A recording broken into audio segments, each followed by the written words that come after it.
வணக்கம் நண்பர்களே. இன்னைக்கு நம்ம பார்க்க போகிறது திருமந்திரம்ல கடவுள் வாழ்த்துல 2வது பாடல், இன்னுயிர் தூயவன்.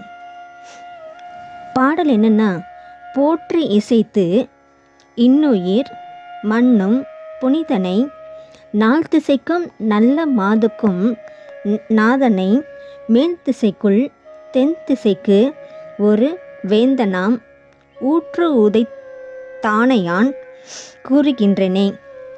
இன்னுயிர் மண்ணும் புனிதனை அப்படின்னா இனிய உயிர்களிலே நிலைத்திருக்கும் தூயவனாகவும், நாள் திசைக்கும் நல்ல மாதுக்கும் நாதனை அப்படின்னா 4 திசைகளுக்கும் உமையாளுக்கும் தலைவனாகவும், மேல் திசைக்குள் தென் திசைக்கு ஒரு வேந்தனாம் அப்படின்னா மேலே சொன்ன திசைகளுக்குள்ளே தென் திசைக்கு மன்னன் எனப்படும், ஊற்று உதை தானையான் கூறுகின்றேனே அப்படின்னா காலனை திருவடிகளால் உதைத்த கடவுளை போற்றியும் புகழ்ந்தும் நான் பேசுகின்றேன்.